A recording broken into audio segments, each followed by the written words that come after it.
Olá pessoal, sejam todos bem-vindos à nossa quinta aula, a nossa teleaula de número 5 da disciplina Sistemas Operacionais. Olá professora. Olá professor, tudo bem? Tudo bem. Ótimo, né? Nossa quinta aula, né? Nossa próxima aula, hoje a gente tem assuntos muito interessantes para tratar, né? Isso. E a nossa próxima aula já é a revisão e a prova regular. Então hoje bastante conteúdo, Muito conteúdo. Muita informação importante, né? Muito importante mesmo para complementar e fechar o conteúdo sobre sistemas operacionais. Perfeito. Então, como hoje nós temos aí bastante assunto para falar, temos uma conversa muito boa, vamos começar então. Começando, pessoal, nossa teleaula de hoje, nós vamos falar basicamente de alguns tópicos como entrada e saída, os seus dispositivos, interrupções, o gerenciamento e também falaremos do sistema de arquivos, falaremos da sua definição, de tipos, funcionalidades e também dos diretórios.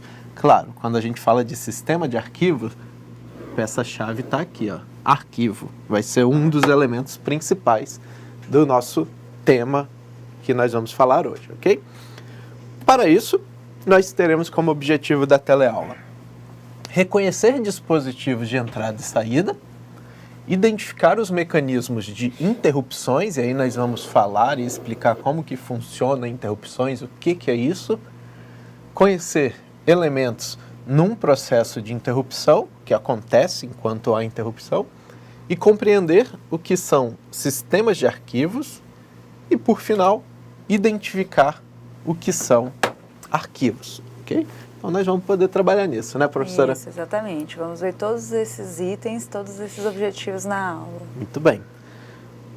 Vamos começar, então, quebrando um paradigma, ou melhor, vamos começar complementando uma informação. Professora, nós falamos no primeiro dia que sistemas computacionais, né, eram compostos por hardware e software, hardware né? e software. Agora, era o básico, né, professor? Isso, lembrando. Sistema computacional básico, muito Isso. bem. Mas vamos à nossa ilustração, porque agora nós trazemos para vocês o sistema computacional completo, né, professora? A gente falou, olha, nós temos para um sistema computacional o hardware e o software. Aí a gente tem aqui hardware, todas aquelas peças que nós já falamos aí muitas vezes ao longo da disciplina.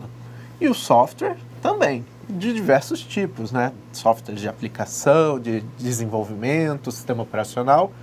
E aí a gente coloca como peça fundamental aí no nosso sistema computacional o peopleware, ou seja, os usuários.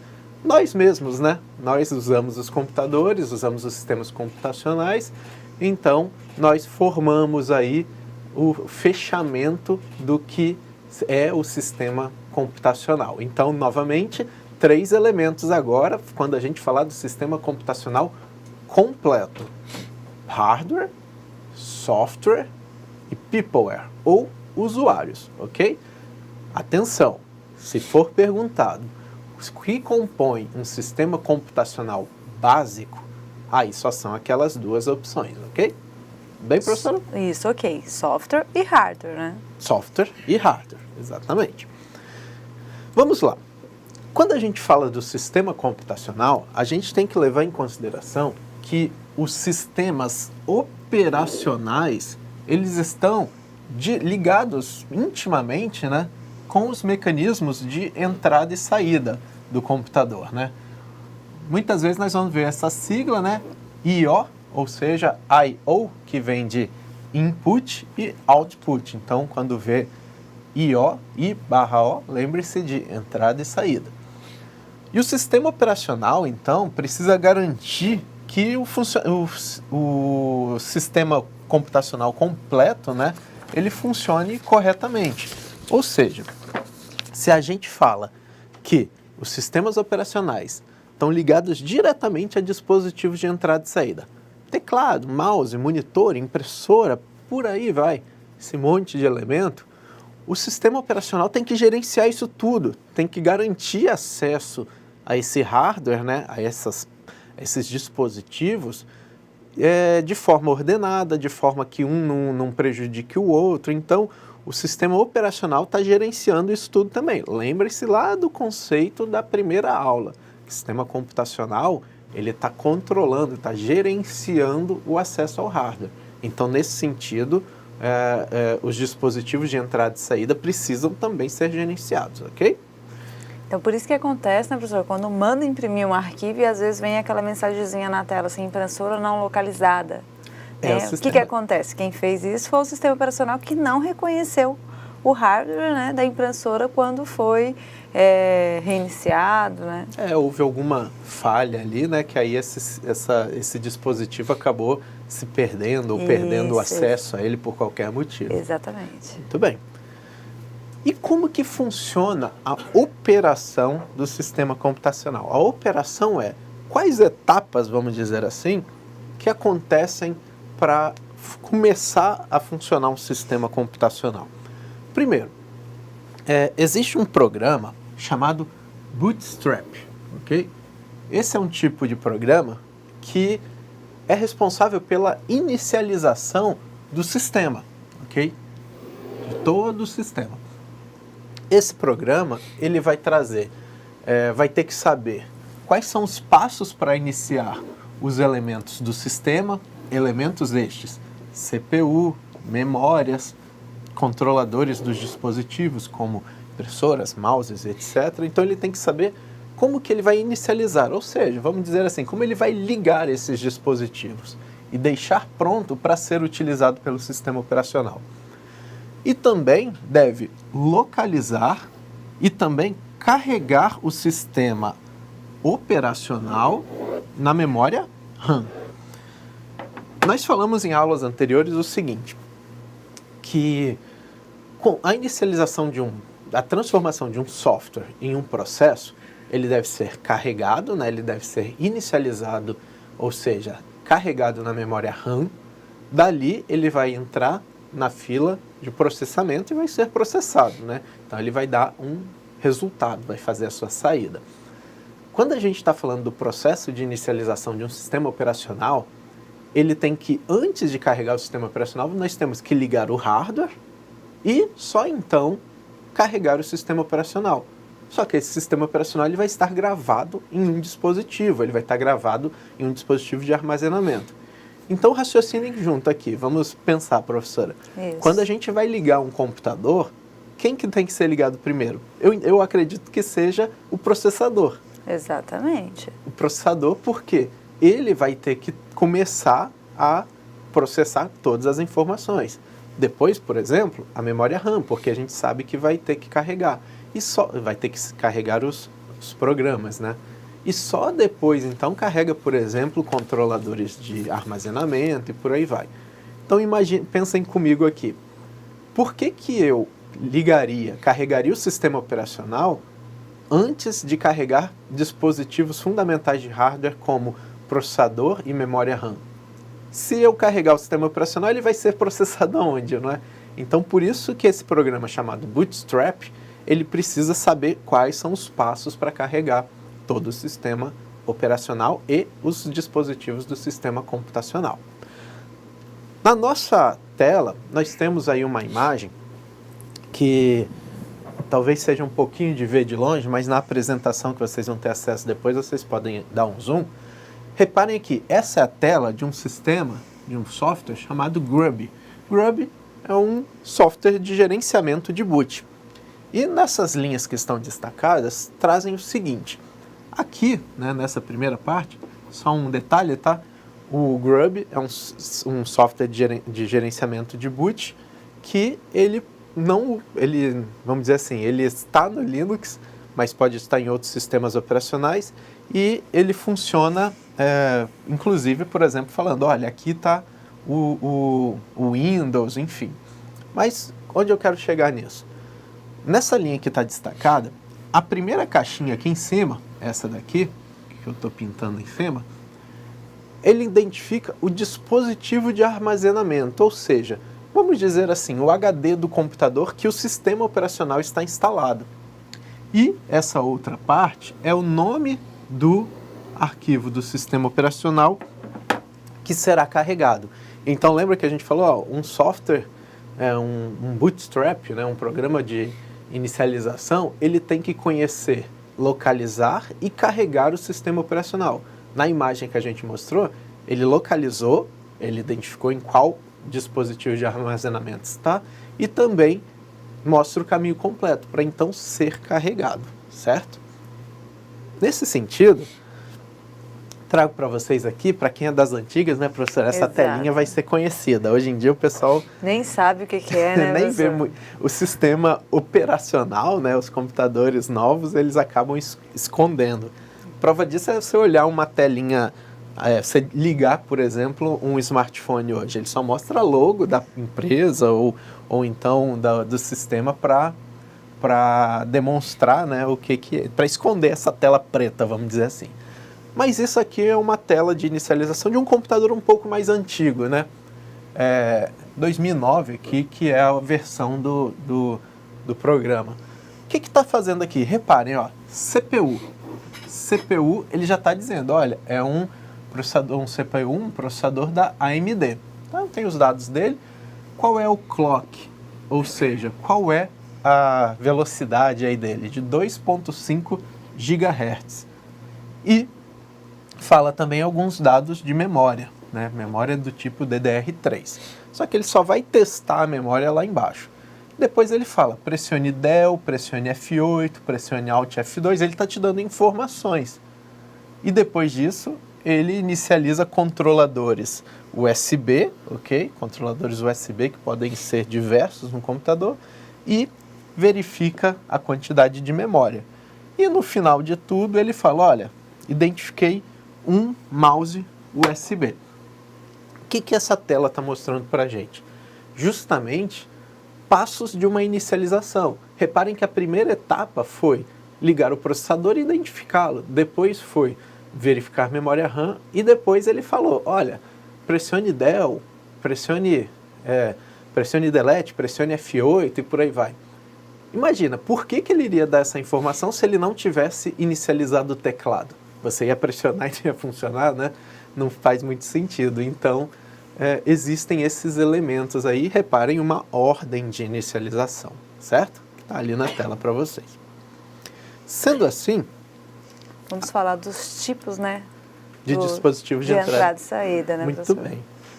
Aí, então, a gente tem um primeiro tipo de blocos, dispositivos de blocos, e os dispositivos de caráter. Mas qual a diferença entre um e o outro, professor? Exato. Quando a gente fala dispositivo de caractere, o que será que vem na cabeça primeiro? Eu penso logo teclado, professora. Exatamente. Que é teclado um por um, né?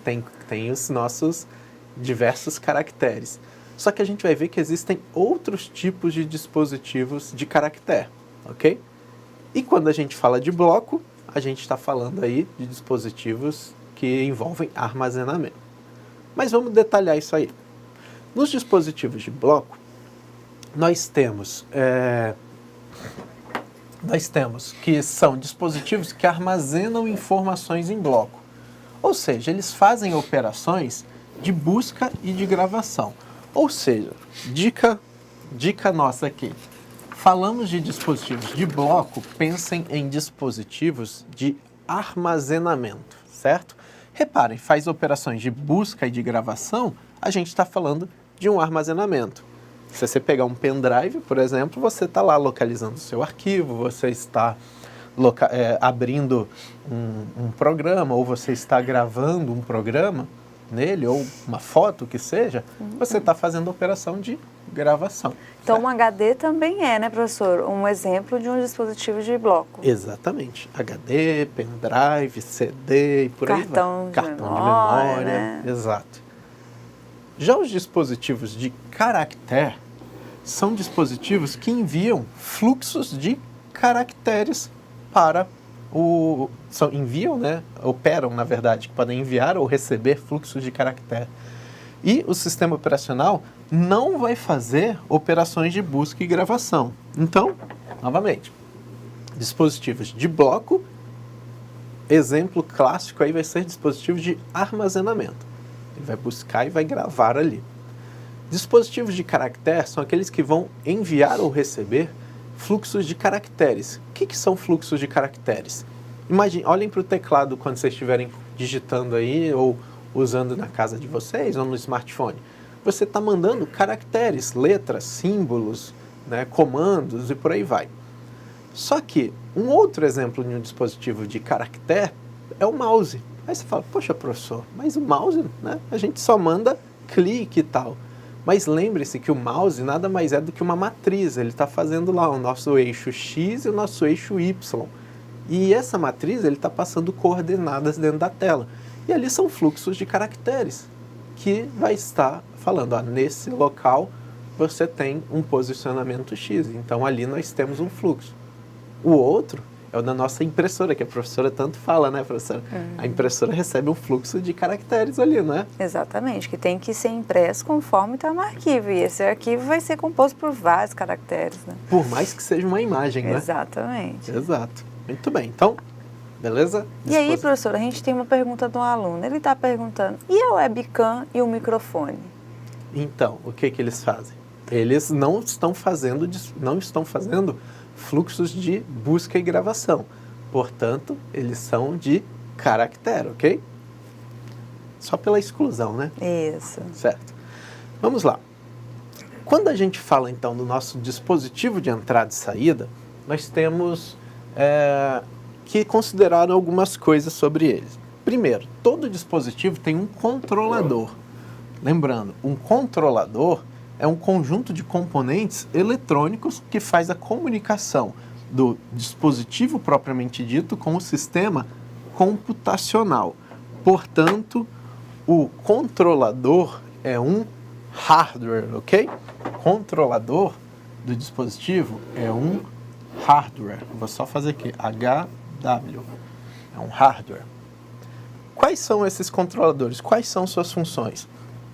Traduzir a sinalização do dispositivo propriamente dito para o sistema computacional. Por exemplo, o scanner. O scanner ele vai mandar uma sinalização ótica, uma sinalização de visualização, vamos dizer assim, para virar uma sinalização elétrica para que o computador, né, para que o dispositivo possa compreender o que está sendo feito ali. Lembre-se que o sistema computacional, enquanto hardware, ele vai entender sinalizações elétricas, né? Então, quem está fazendo essa intervenção, né, da parte física do dispositivo para o sistema computacional é o controlador. Portanto, novamente, controlador é um hardware, certo? Nós temos outro dispositivo, ou melhor, nós temos outro elemento, né, que envolve os dispositivos de entrada e saída, que são os nossos drivers. Eles têm como função receber os comandos sobre os acessos aos dispositivos, né? E esses comandos vão ter que ser traduzidos para que o sistema operacional, né, possa executar, né, e controlar os dispositivos. Mas como que isso vai acontecer? Vamos ver na imagem a seguir. O driver, ele é uma implementação em software. Já está até aqui, tá, gente? Ó, vou deixar puxadinho. É uma implementação em software. Esse driver é um programa que vai fazer o quê? Pegar essa sinalização que está no controlador e vai fazer, vamos dizer assim, uma tradução para o sistema computacional, ou melhor, para o sistema operacional que gerencia o sistema computacional. E vice-versa. Ou seja, ele precisa dizer, olha, aquele teclado, aquela tecla que você pressionou, é uma sinalização X. Se você pegar o seu teclado e apertar a letra A, por exemplo, é uma sinalização elétrica que está acontecendo. E vai ter que ser traduzido isso para o sistema operacional, jogar na sua telinha, que é a letra A que está sendo utilizada. O clique do mouse, a movimentação dele, a impressora, a mesma coisa. Existem essas traduções. Então vamos só voltar na imagem aqui para a gente relembrar. Nós temos então dois elementos fundamentais, o controlador, que é implementado via hardware, e o driver, que é implementado via software, certo? Controlador vai receber a sinalização do dispositivo para deixar compreensível para o sistema computacional. E vai então traduzir, o driver vai traduzir isso para que seja entendido pelo sistema operacional e também poder mandar sinalizações de volta para o dispositivo propriamente dito. Ok, professora? Ok, tudo certo, professor. Muito bem. Quando a gente fala da estrutura de entrada e saída, essa imagem que vocês vão ver na tela já já é que diz respeito ao gerenciamento desses dispositivos no sistema operacional Windows. São duas imagens que a gente vai mostrar, uma que mostra o gerenciamento no Windows e outra no Linux. Vamos acompanhar. Esse daqui, se vocês forem localizarem no menu iniciar do Windows, aí vai ter a opção lá computador. Você clicar com o botão direito e a opção gerenciar, ele vai abrir essa telinha de gerenciamento. E aqui nós temos a opção gerenciamento de dispositivos. E reparem que tem vários dispositivos, vídeo, placa de rede, mas o que? De áudio, monitor, processadores, né? Cadê o monitor que eu não achei ainda, professor? Diversos dispositivos aqui, de sistemas. Monitores, né? Então, e as unidades de disco e por aí vai. São todos dispositivos de entrada e saída. Reparem que tem os dispositivos de bloco e os dispositivos de caractere, né, professor? Todos definidos, né, por uma ordem ali. Isso.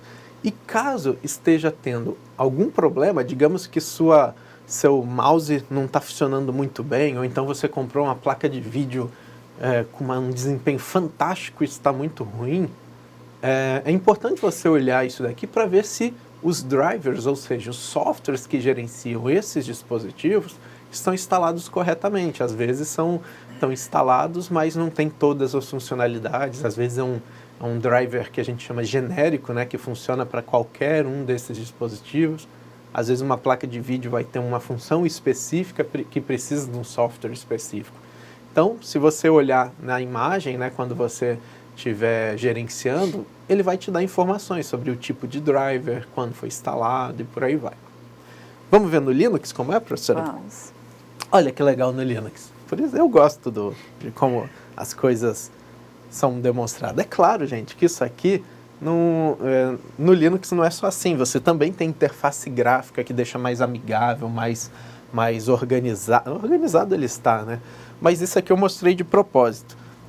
Eu mostrei que no Linux é possível a gente encontrar a mesma coisa com controles em linha de comando. Por exemplo, deixa eu achar aqui, nós temos as placas de vídeo, nós temos o controlador de áudio, nós vamos ter, deixa-me achar mais outra aqui, controlador de placa de rede sem fio, de placa de rede com fio e por aí vai. Então é possível também, por meio de linhas de comando, você identificar o hardware que você tem. O Linux é muito mais fácil de visualizar com linha de comando.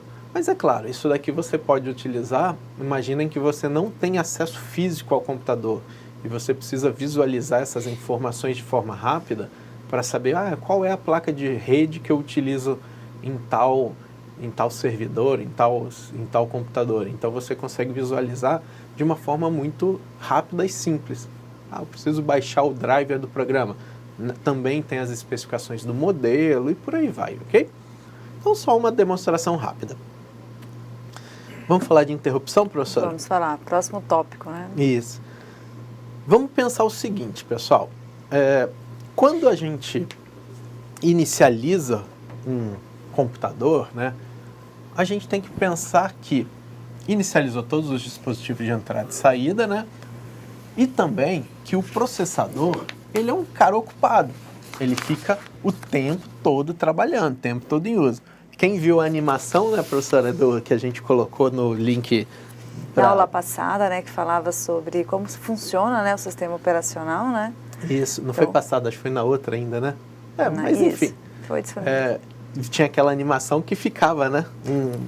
Vai e vem lá. O sistema operacional, corre ali, levanta o HD, não sei o que lá, busca a imagem, né? Conversa no chat, né? Isso. É a prova que o processador está o tempo todo trabalhando. Exatamente. Então tá, vamos voltar aqui. Quando o processador, então, ele fica constantemente em uso, ele não para, ele é o tempo todo trabalhando. E aí, caso um periférico como um dispositivo de entrada e saída, precise fazer qualquer ação, pensem assim, o mouse precisa dar um clique. Ele tem duas alternativas para esse periférico se comunicar. Um deles é, vou aguardar até que o processador desocupe e então me consulte. E o outro é o dispositivo, né, solicitar, né, notificar ao processador uma requisição de interrupção, também chamado com a siglazinha IRQ, de Interrupt Request. Ou seja, nós temos o nosso periférico. Se ele precisar fazer qualquer ação, ele vai ter, então, ou ele aguarda o processador consultá-lo, que pode demorar muito mais, né? Às vezes você quer dar um clique, quer digitar alguma coisa, imagina ficar demorando até você ser consultado para esse periférico ser executado. Ou então chegar, processador, para aí um pouquinho que eu quero fazer uma ação, e pede a sua autorização. Professora, lembra bem como acontece em sala de aula, né? Numa sala de aula convencional, como são as interrupções, né? Exatamente. O professor está lá falando, apresentando um assunto, dando a sua aula, explicando, e o aluno faz o quê? Levanta a mão, né? Pergunta para o professor, ou então o professor às vezes fala também, espera um pouquinho ali para ele poder dar continuidade, falar e fazer a pergunta. Isso, tem um gerenciamento então, né? Isso. Quando levanta a mão ou quando sinaliza alguma coisa, você está notificando que você quer interromper, né? Exatamente, e sempre segue o quê? Às vezes dois alunos erguem a mão, vai ter a sequência de quem levantou a mão primeiro para poder fazer uma pergunta. Tá certo que às vezes é meio, não tem autorização, mas vai. Mas no nosso contexto aqui, tem que ter uma ordem, né? Tem que ter uma autorização. Então, aí depois que interrompe, digamos, estaríamos na aula, o aluno interrompe por qualquer motivo, para uma pergunta e tal, aí depois o professor, vamos dizer assim, aí o aluno executa a sua pergunta e o professor continua a aula, né? Exatamente, da onde parou. Exatamente. Então, gente, esse modelo de requisita para interromper, faz a sua pergunta e o professor depois continua da onde parou, é uma analogia bem semelhante ao que acontece nas requisições de interrupção por meio dos sistemas operacionais aí gerenciando as interrupções. A gente vai ver uma sequência de imagens e aí vai ficar ali, eu vou ficar sempre interagindo no quadro para que vocês possam acompanhar o que está acontecendo, ok? É a rotina de como essa interrupção acontece, tudo bem? Vamos lá? Primeiro, vamos aqui lembrar o seguinte, nós temos o cenário básico, um processador, uma memória, lembrando que a memória que nós estamos falando é a memória RAM, e o controlador de um dispositivo, sejam eles quais forem. Nós temos um barramento de dados, que é onde todos os elementos dos dispositivos são trafegados, por exemplo, um texto, um clique, uma sequência de caracteres para impressão, ele passa por aqui. E nós temos um barramento de controle. O barramento de controle é quando eu preciso fazer a minha comunicação com o meu processador, certo? Então esse é o nosso cenário. Vamos lá. Quando a gente tem isso daí, o primeiro passo é, nós temos algum programa sendo executado. Então, portanto, esse programa está sendo executado no processador, entretanto, ele está carregado na memória, ok? Ele está ali, sendo executado, né? Qualquer um deles. Depois que ele está sendo executado, digamos que um dispositivo, imaginem que seja um jogo e você quer dar um comando de dar um pulo, por exemplo, um jogo de primeira pessoa. Quando você faz isso, o processador está trabalhando, o processador não para, ele é frenético ali. E o seu mouse, por exemplo, ou o teclado, você apertou espaço no teclado para dar um pulo.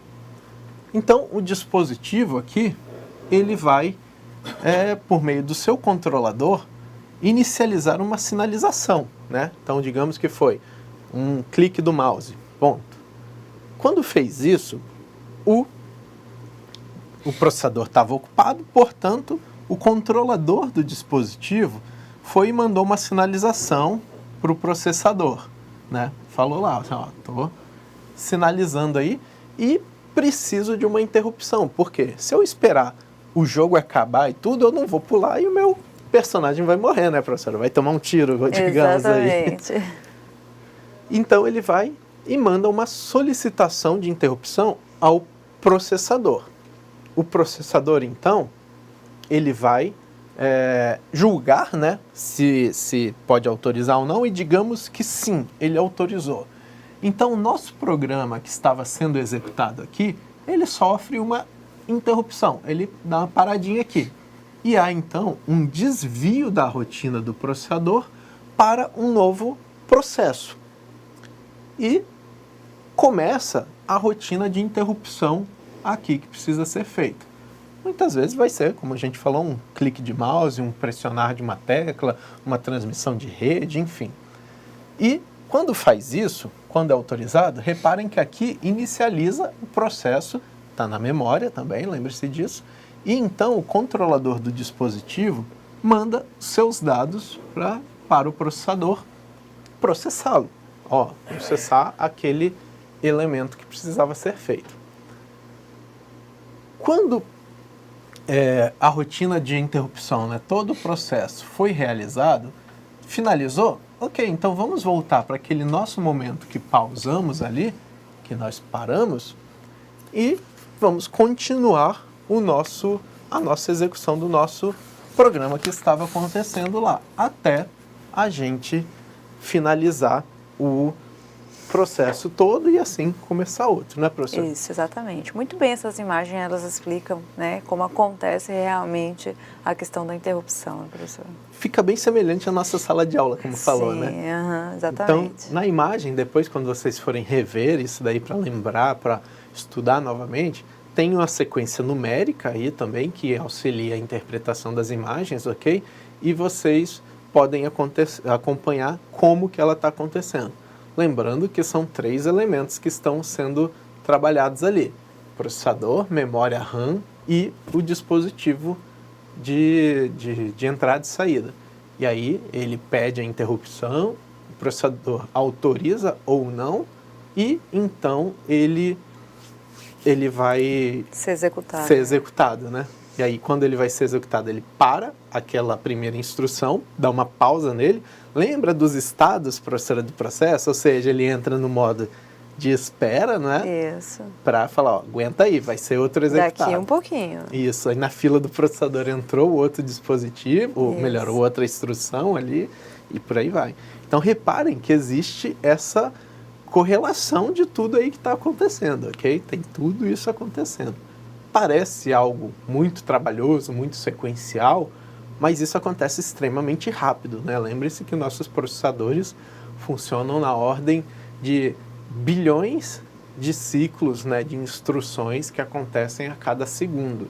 Se você pegar um processador comum hoje, assim, de um computador convencional, você no mínimo está falando em 2 bilhões de instruções a cada segundo. Então é bem rápido, ok? Certo, professor? Certo. Vamos falar sobre arquivo agora, professor? Arquivo, nossa próxima parte é a parte já que a gente vai para a finalização da aula, ok? Isso, complementando o nosso conteúdo de hoje, né? Então, o arquivo, desde os primórdios da computação, percebe-se a necessidade de armazenar informações para uso posterior, né? Para que depois a gente possa, né, usar esse conteúdo desses arquivos que às vezes é muito importante para a gente. Sempre precisou-se, né, de recuperar esses dados para qualquer coisa, né? Então, assim, a gente não tem arquivo hoje somente com caracteres, com textos e nada, né? Então, desde uma foto é um arquivo também, né, professor? Isso. E a gente gosta de relembrar. Hoje, parte importante do uso de um computador consiste em recuperar e apresentar informações previamente armazenadas, como documentos, fotografias, músicas e vídeos também. Isso. Esses elementos, resumindo isso tudo, um arquivo nada mais é do que algo que a gente vai precisar usar em qualquer momento da nossa vida. A gente vai tirar uma selfie, vai colocar em algum canto e a gente vai querer vê-la novamente. Na nossa época ia com a máquina fotográfica, né, professora? E depois guardava no filmezinho e ia para revelar, né, para ter a foto em papel para guardar. Claro que assim, não é vamos dizer assim, um arquivo de computador aquilo, mas é a analogia de que é um dado, né, um fato que precisou ser guardado para que a gente recuperasse depois. Então, num computador, isso evoluiu, né? Um computador, isso pode ser um arquivo de texto, isso pode ser um vídeo, isso pode ser uma música, e por aí vai, né? Nós temos vários elementos. Então, antigamente a gente tinha as empresas, os departamentos, órgãos públicos, né? Lotados de papel, que não tinha mais na onde guardar, que era um arquivo, informações importantes que precisavam de ser armazenadas. E aí, com o surgimento das tecnologias e da informática do computador, hoje a gente pode armazenar milhões, muito mais, né? Num espaço muito menor, né? Exatamente, em várias formas, né? Nas nuvens, né, professor? Mas não é porque não está na nuvem que não deixa de ser um arquivo. Exatamente. Perfeito. Então, novamente, arquivo é algo que a gente quer guardar para uso em algum momento. Então, se a gente quer guardar, quer dizer que essas informações ou esses dados, eles têm que estar armazenados em dispositivo não volátil, ou seja, dispositivo que quando acaba a energia, eu continuo tendo o meu conteúdo ali preservado. Imaginem o pendrive de vocês, você arrancou o pendrive da porta USB, ele desligou, então o seu arquivo permanece ali. E ele, o que seria? Basicamente, um conjunto de dados armazenados em um dispositivo.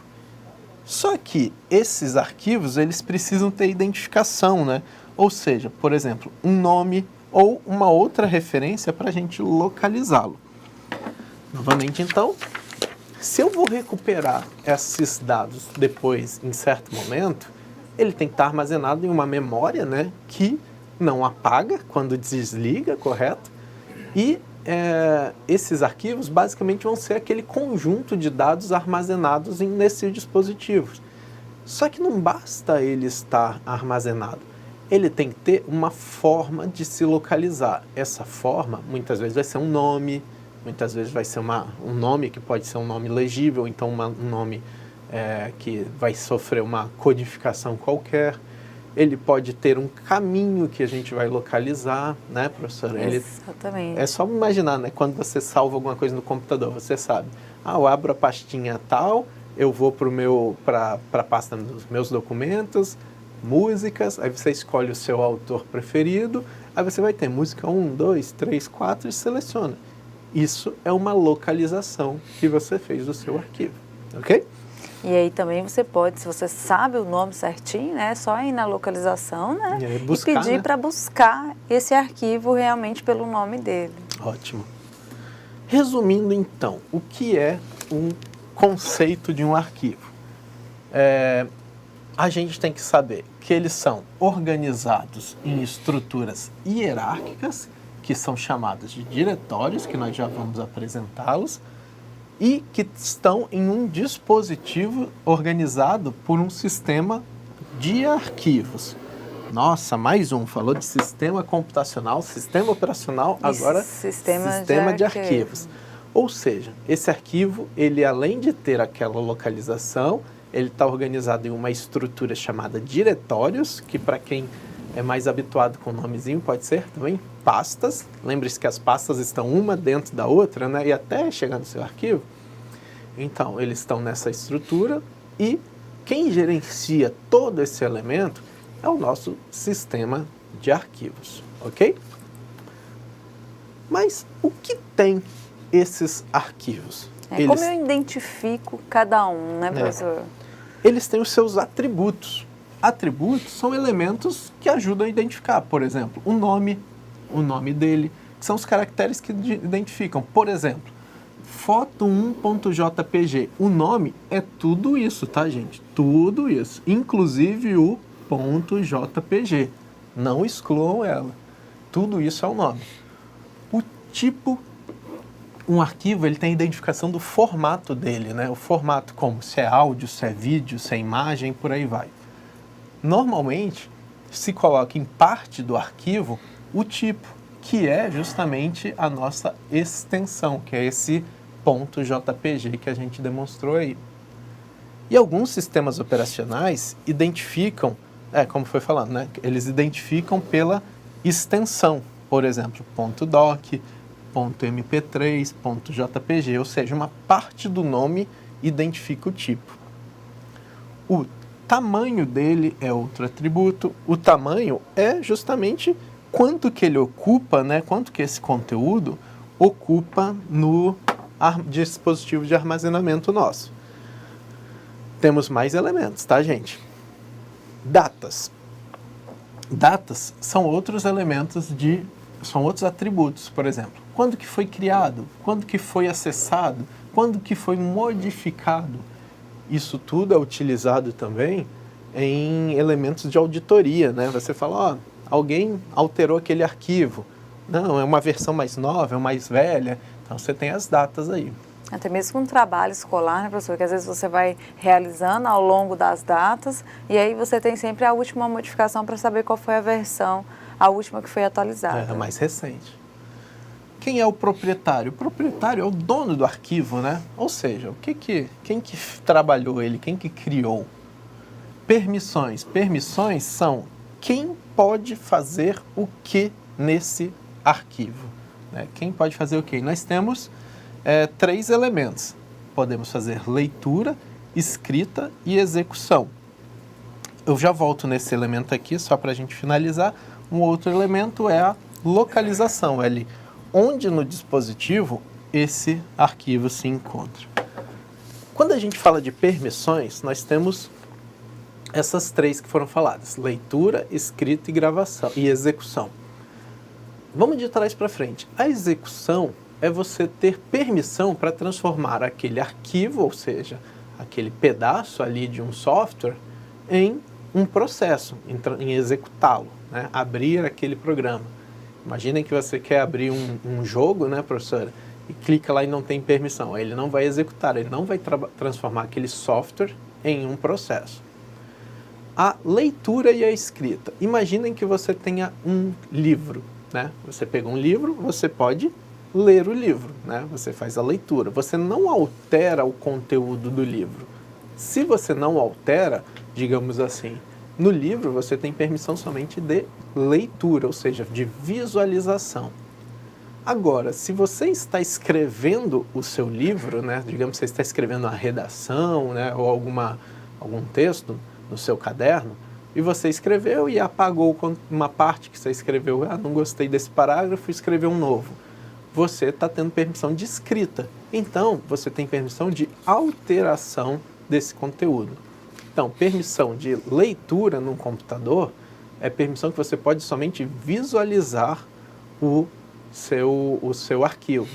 E a permissão de escrita quer dizer que você pode alterar aquele arquivo, ok? Formato. Vamos falar dos nossos formatos de arquivos, que eles são basicamente, né, uma estrutura, uma sequência de bytes, né, que está estruturada para representar os tipos de informações.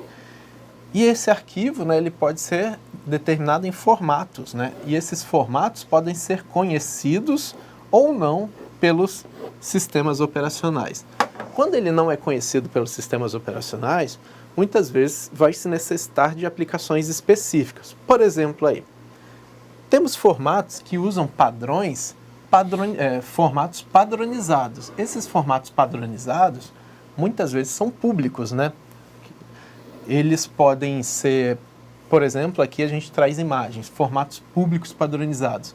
JPEG, GIF, PNG e TIFF são formatos públicos padronizados. Só que existem também formatos de imagens que são proprietários, ou seja, que não são de domínios públicos. Para isso, vai ser necessário o uso de aplicações específicas. Por exemplo, nós temos o formato PSD, que é do Photoshop, e o formato XCF, que é do GIMP. São 2 programas de edição de imagem que, se você não tiver o programa instalado no seu computador, você não vai conseguir exibir essa imagem. Então, você não consegue trabalhar diretamente com ela, ok? Então, 2 tipos, os públicos e os proprietários, sendo que os públicos normalmente já são reconhecidos pelo sistema operacional e os proprietários que você necessita de uma outra ou de um outro software para você interpretar, ok? Como nós falamos, né, nos arquivos eles têm um controle de acesso, né, que basicamente é dividido em que o proprietário pode fazer tudo no arquivo. Então, quem é o dono do arquivo pode fazer tudo. E as permissões têm a ver com aquelas 3 que nós falamos anteriormente: leitura, escrita e execução. As permissões, você diz, olha, o dono, digamos que a professora Juliana é a dona do arquivo.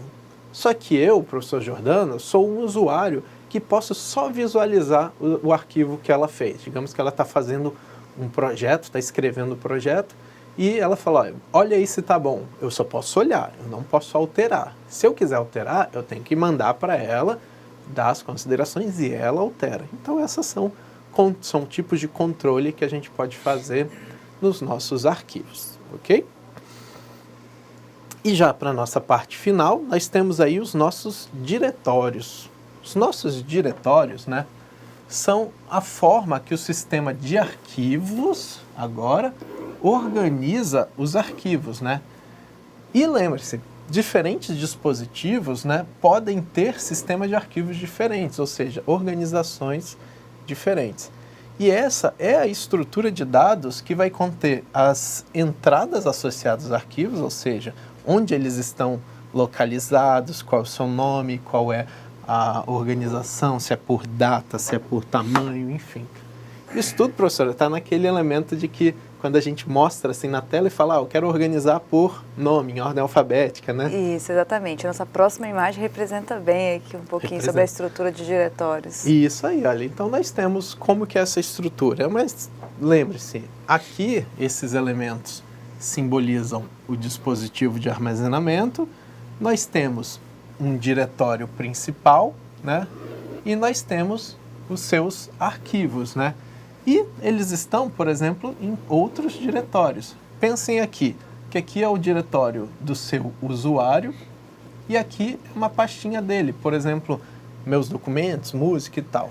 E esses diretórios podem estar, né, em vários sistemas, em vários dispositivos de armazenamento diferente. Só para mostrar essa hierarquia, né, professor? A gente pode dar um exemplo assim meio rapidinho, professor? Os alunos podem criar uma pasta no computador, curso técnico de informática para a internet. Aí lá dentro colocar ainda o ano de 2017. Aí coloca dentro dessa pasta de 2017 a disciplina de sistema operacional. Isso. E aí vai guardando todo o material da disciplina de sistema operacional. Perfeito, muito ótimo exemplo. Perfeito.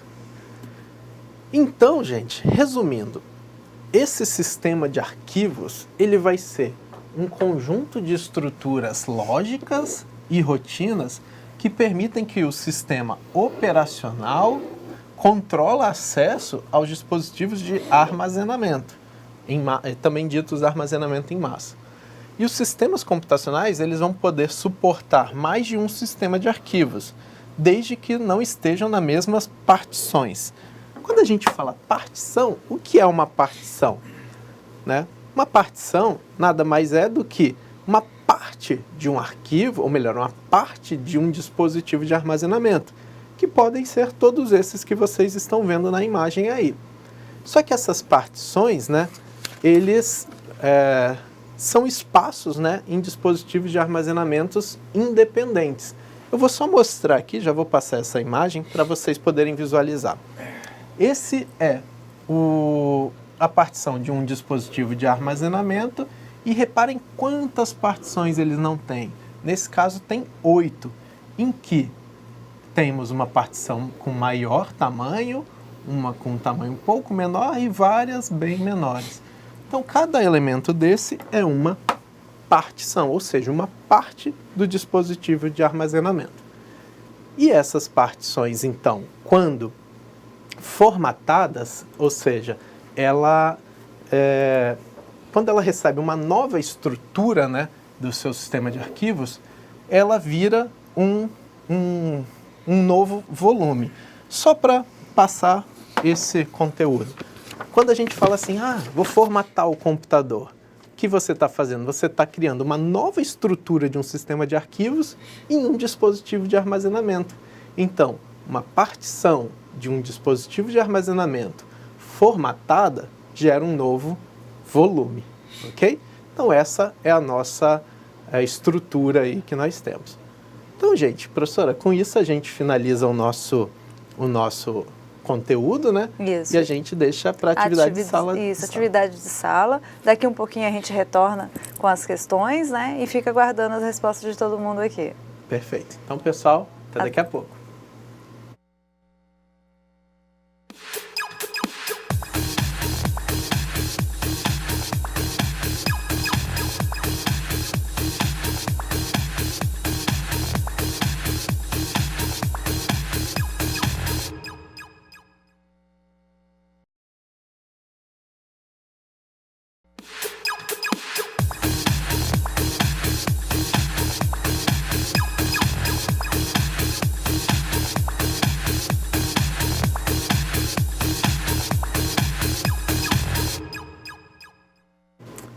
E aí, pessoal, como que foram com os exercícios?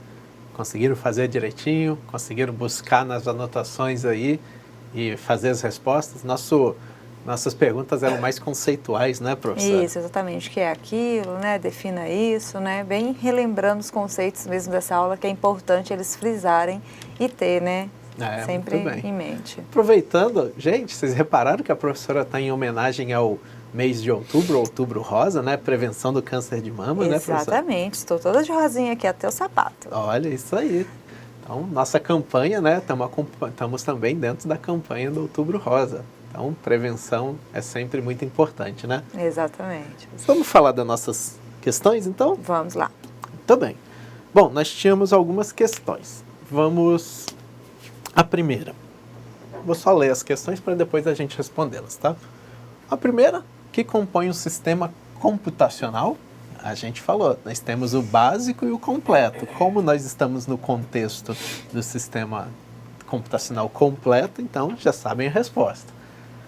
Onde um sistema operacional deve ser carregado, ok?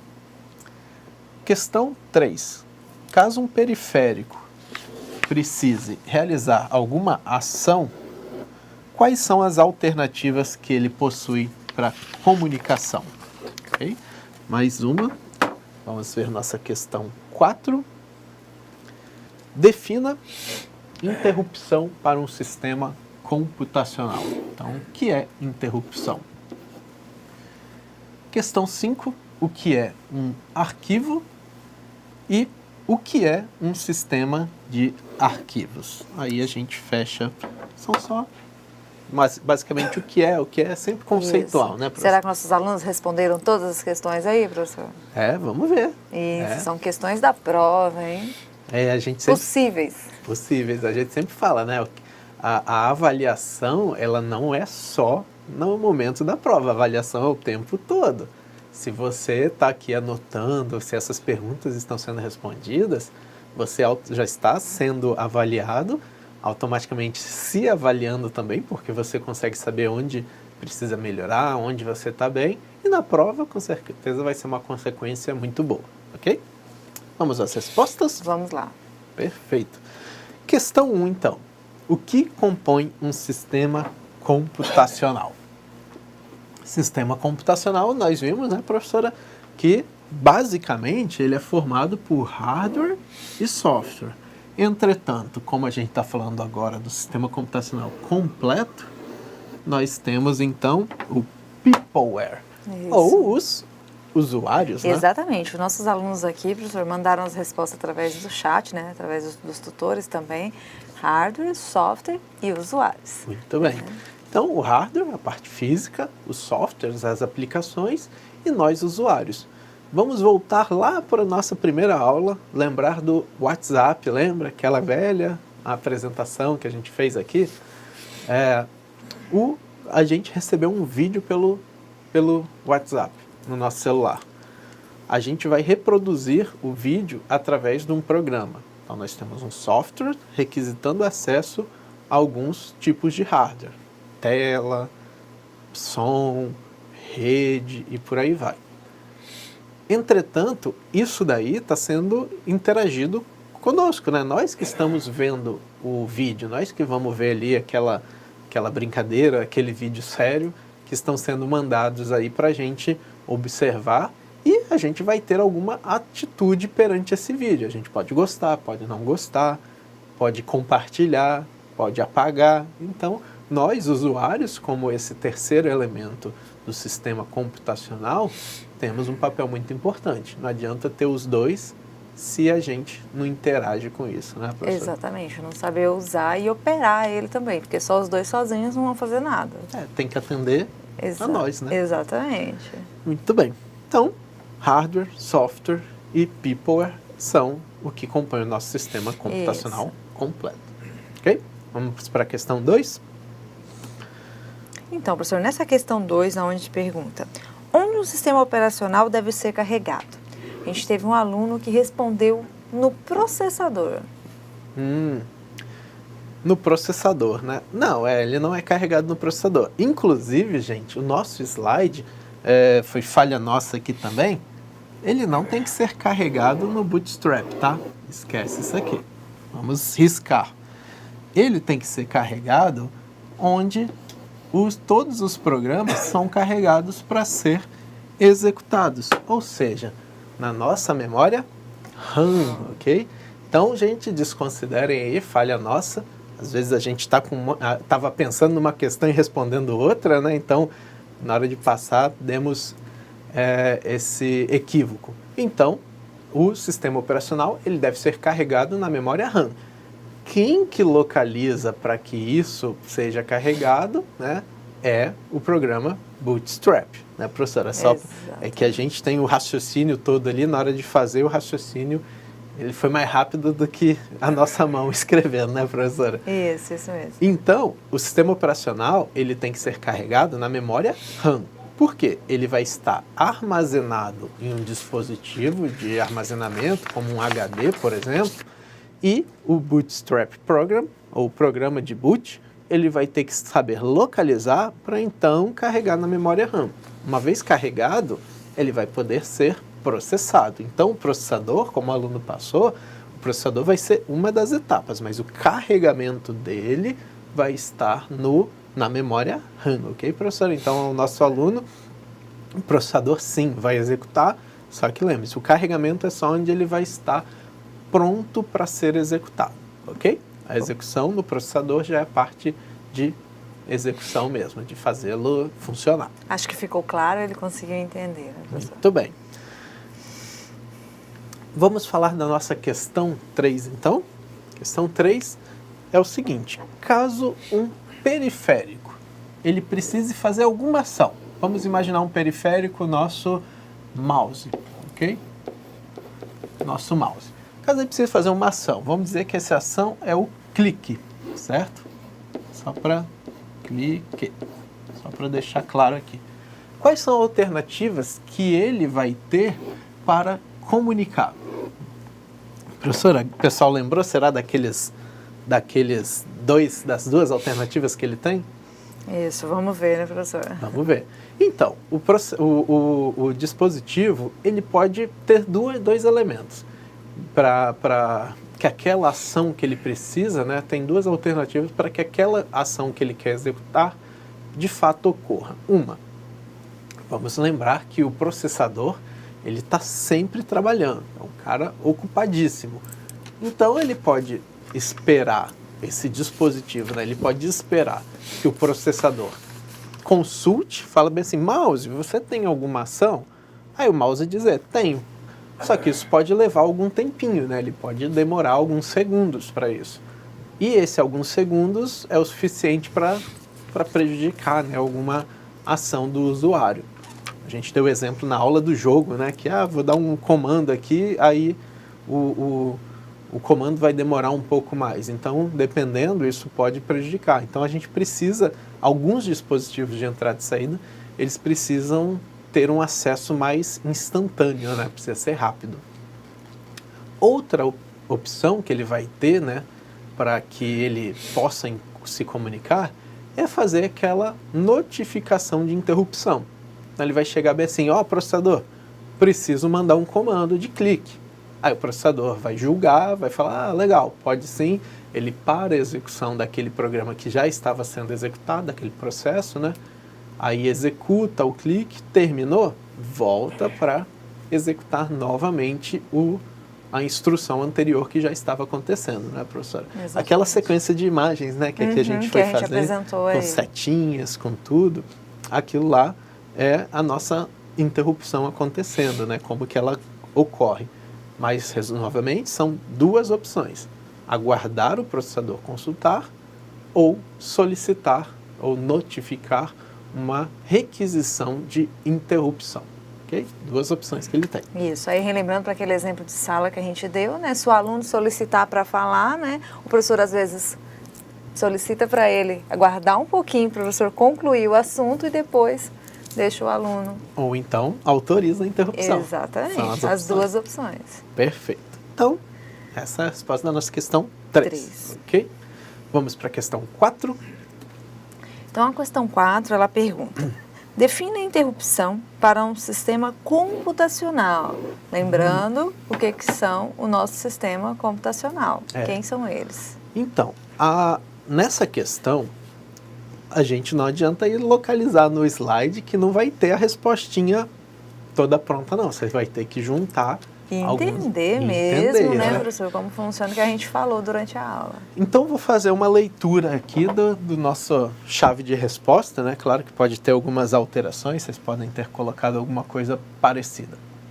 Interrupção trata-se de um mecanismo para que os dispositivos, lembrando, esses dispositivos são os dispositivos de entrada e saída, permitam estabelecer uma comunicação com o processador, antes de aguardar que o mesmo fique disponível para uso.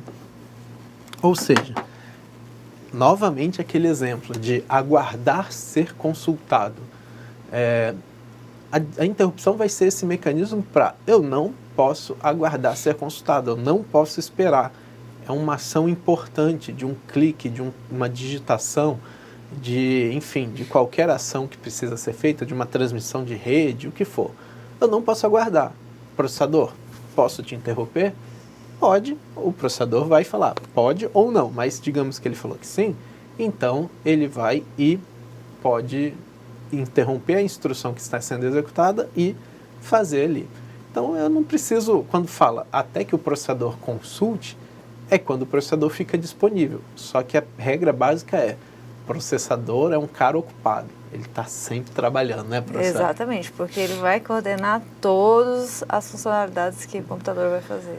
Reforçar, né, professor? Aquele videozinho que colocamos.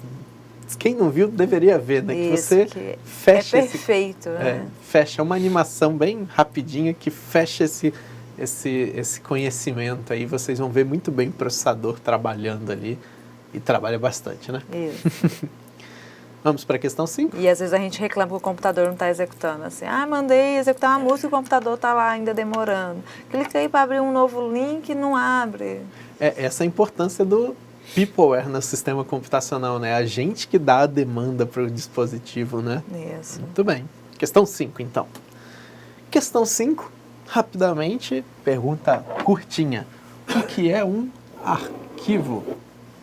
Bom, um arquivo, né, professora, como a gente falou, é basicamente um conjunto de dados armazenado em um dispositivo não volátil. Vamos lembrar que arquivo ele tem a intenção de recuperar em algum momento, né? Isso, exatamente. Então, novamente, o arquivo, vamos lembrar que um arquivo partiu da premissa de que a gente precisava recuperar esse dado em algum momento. A gente precisava usar posteriormente, né, este dado do computador.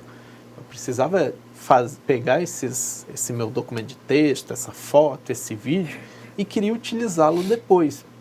Sendo assim, permite-se gravar esse dado em um dispositivo não volátil, porque não faz sentido a gente gravar em algo que é volátil, ou seja, que desligou, perde o conteúdo, visto que a gente precisa recuperar depois, né? Se a gente precisa recuperar, ele não pode ser apagado, a gente tem que garantir que o mesmo esteja ali quando precisarmos. Então, esse arquivo vai ser esse conjunto de informações ali que vai estar disponível para o usuário para quando ele precisar. E aí, professor, onde o senhor armazena seus arquivos? Nossa, em um monte de lugar. Só que depende, tá? É interessante essa pergunta, porque assim, a gente às vezes é meio preocupado demais com os nossos dados, né? Por exemplo, as minhas fotos, né? As fotos que eu tiro no meu celular, elas estão gravadas no dispositivo de armazenamento do meu celular, ou seja, na memória ali não volátil do meu celular. Só que, como celular a gente sabe que a gente um dia vai não ter por qualquer motivo, né? Pode perder, pode cair dentro do vaso, né? Pode ser roubado, pode né, ser roubado. Infelizmente temos essas situações. Então a gente precisa ter uma cópia de segurança desses arquivos. Aí o que eu faço? Eu tenho um serviço de armazenamento na nuvem, ou seja, é um armazenamento na internet. Ele não tem um dispositivo físico comigo para eu guardar. E ela sincroniza automaticamente na internet. E com isso, caso eu precise recuperar essas fotos, eu tenho como ir lá e recuperar. Outra coisa, professora, que aí eu chamo a atenção, para principalmente quem está fazendo trabalho acadêmico, né? Que, digamos, estão fazendo o trabalho final da disciplina aqui, ou então fazendo o trabalho do curso, ou quando estiver fazendo faculdade, o que for. Até mesmo as tarefas, né? As tarefas, as atividades de percurso, né? Isso. Às vezes começa num dia, né? E termina em outro dia, em outro lugar. Precisa salvar, às vezes começa no laboratório da escola, depois vai fazer em casa, ou então vai para a casa de um colega para fazer essa atividade. Isso. Então reparem que você começar em um lugar, terminar em outro, se você ficar carregando esse arquivo, carregando um pendrive, por exemplo, você pode esquecer o pendrive, você pode perder, você pode deixar em algum lugar e você não... Deixar na roupa e a mãe bater, lavar na máquina, né? Aí estraga, né? Então, aí nisso, o seu arquivo pode ser prejudicado. O dispositivo que estava armazenando o seu arquivo pode ser perdido. E se você perder o dispositivo, automaticamente seus dados que estavam nele também. Então é importante você ter algum recurso que a gente chama de cópia de segurança, que é você guardar esse arquivo em um outro lugar para quando você precisar, você poder recuperar. Aí eu vou dar um exemplo meu, professora. Quando eu fazia a dissertação do mestrado, 2 anos de estudo pesado e tudo, eu tinha gravado no meu computador, no pendrive, na nuvem, no meu serviço contratado, e eu gravei em outro serviço de nuvem, ou seja, eu tinha 4 cópias de segurança dos meus arquivos. Por quê? Foram 2 anos de estudos muito pesados, né? Foram muitos dados coletados e tinha uma importância muito grande para mim. Então eu não podia perder simplesmente esse conteúdo. Eu precisava, se acontecesse um episódio aí que não tivesse acesso, digamos, estava com o meu notebook e roubaram o meu notebook. Eu tinha como recuperar, eu tinha como saber, olha, beleza, perdi o notebook, mas o meu trabalho está aqui. Que é o que a gente fala, professora. Hoje, mais importante do que o dispositivo são as nossas informações, né? Exatamente. E aí, será que os alunos percebem quanta informação eles têm nos dispositivos deles? Isso muito, né, professor? Que às vezes eles, num primeiro momento, falam, só tem músicas e fotos. Mas essas músicas e fotos, às vezes, principalmente as fotos, são muita identificação de quem é esse aluno, né? Sabe o que família, ele faz, né? exato. Quem é a família, aonde ele convive e o que ele faz. Então, vocês têm aí várias infinidades de como vocês podem armazenar os arquivos de vocês, até mesmo em um periférico físico, né? Ou então, armazenamentos nas nuvens, como o professor falou, e gratuito ainda, né, professor? Esses tem gratuitos, tem pagos, né? Isso. A gente escolhe, né? Depende do bolso de cada um, né? Exatamente. Mas ótimo. Então, uma dica aí de como tratar os seus arquivos também, quanto à segurança dele, quanto a disponibilidade para você ter acesso a ele, ok? Mas vamos voltar para a nossa última questão? Vamos lá. Muito bem. Então, a questão 6 é o que ela pede.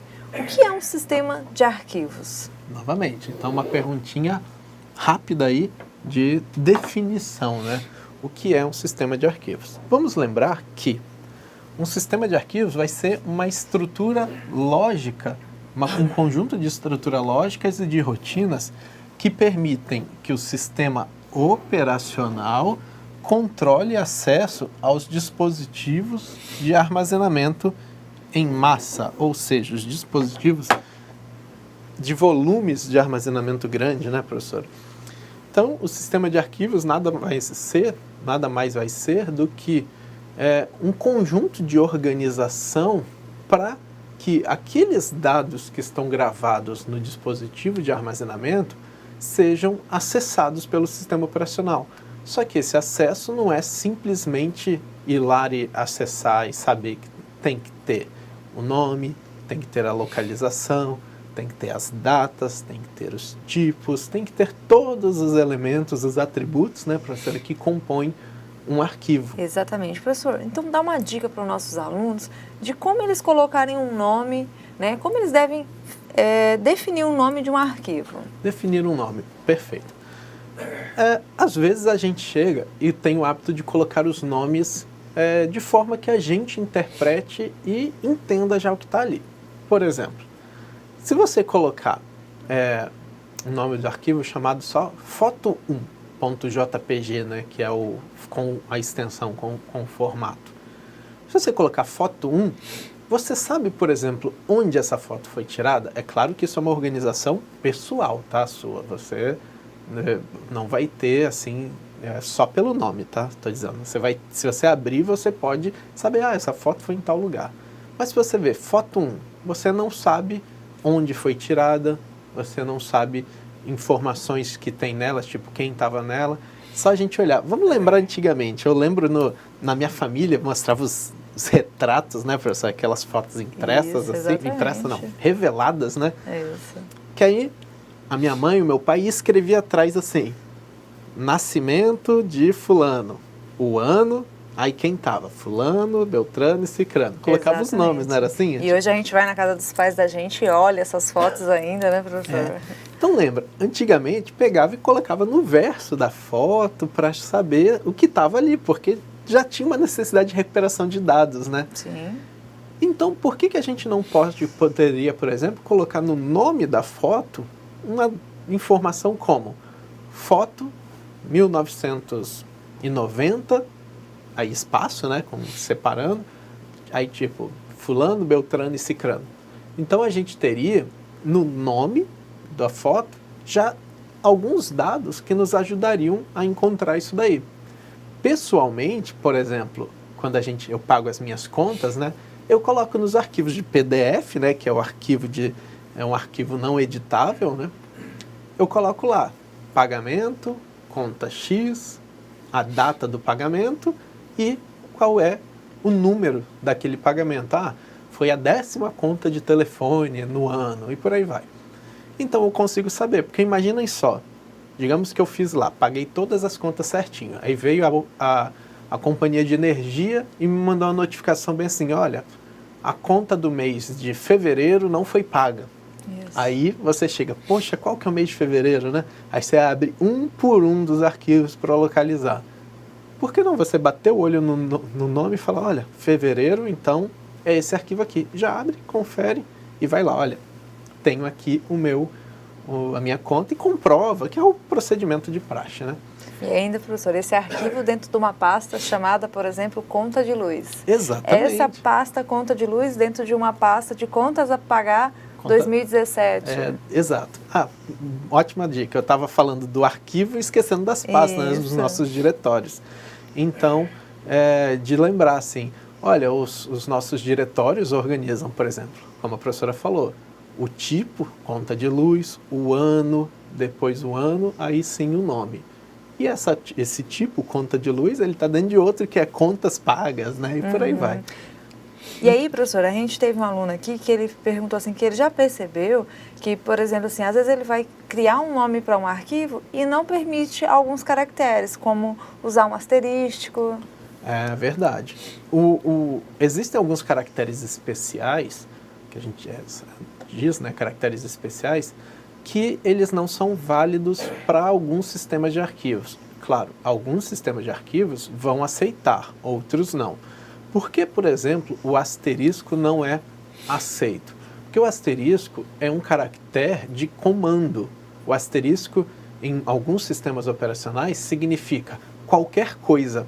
Então, se você colocar bem assim, conta asterisco, quer dizer que depois da palavra conta vai vir alguns outros caracteres. Então, por isso que às vezes ele não é aceito, porque ele já será utilizado como um tipo de controle. Então, existem alguns caracteres que não são aceitos, mas isso vem evoluindo, professor. Antigamente não aceitava espaço, hoje já aceita. Antigamente não aceitava acentos, tio, acento agudo e tal. Hoje já aceita. Então, o sistema de arquivos tem evoluindo. Então, esse sistema de arquivos que organizam isso tudo, né, ele começa a falar, ó, precisamos de aprimorar o nosso sistema de identificação. Isso. E assim vai acabar tendo esses controles aí que vai permitindo uma coisa e outras não. Então tá. Professor, só relembrando um pouquinho, então a gente falou hoje sobre os dispositivos de entrada e saída, falou sobre arquivos, sistemas de arquivo, e aí voltando nos dispositivos de entrada e saída, a gente também tem os dispositivos híbridos.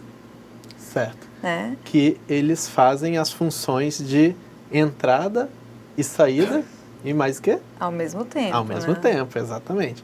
Então, nós temos dispositivos só de entrada, dispositivos só de saída e os dispositivos de entrada e saída ao mesmo tempo. Um exemplo de entrada e saída ao mesmo tempo é a nossa tela do celular, né? Que é touch screen, né? Ela sai, né, com as informações da tela, mas também acessa entrando ali. Exatamente. Okay? Então, a gente também tem como esse exemplo o pendrive. Ele funciona como dispositivo de entrada, como dispositivo de saída. E ele funciona os dois ao mesmo tempo. Aliás, todo dispositivo de armazenamento é de entrada e saída ao mesmo tempo. Exatamente. Então, a gente pode ter uma impressora. Se for uma impressora simples, ela vai ser só um dispositivo de saída. Se ela for uma impressora multifuncional... Que combina scanner e impressora, né? Exatamente. Ela vai ser um dispositivo de entrada e saída, né, ao mesmo tempo, ou dispositivo híbrido também, como é conhecido. Perfeito. Ok, alguma consideração mais dos nossos alunos? Não, isso mesmo, professor. Perfeito, então.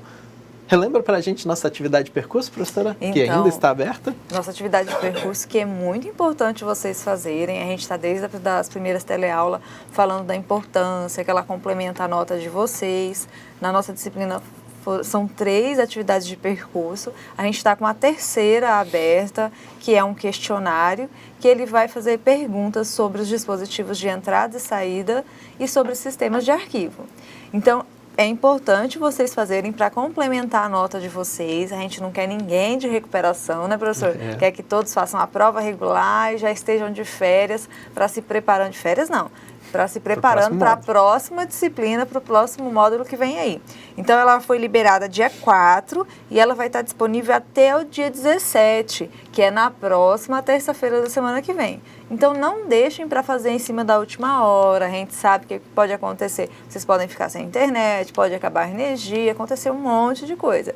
Então, aproveita o feriadão aí, amanhã é feriado, né, Dia das Crianças, né, professor? Já aproveitando para desejar um feliz Dia das Crianças para os nossos alunos aí, para o senhor também, né, professor? Todo mundo tem uma criança dentro, né? Exatamente. Então, não deixem de fazer a atividade de percurso. É um questionário. Vão lá e façam essa atividade aí, a última atividade.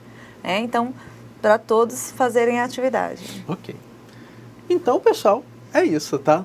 A gente se vê na próxima aula. A próxima aula já vai ser a revisão do conteúdo para que a gente providencie a nossa avaliação. Né, professora? Exatamente. Temos também esse lado importante aí a falar. Então, na próxima aula a gente revisa todo o conteúdo desde a primeira aula e vocês se preparam para a avaliação. Feito isso, um bom trabalho a todos, bons estudos e a gente se vê depois. Tchau, professora. Tchau, pessoal. Tchau.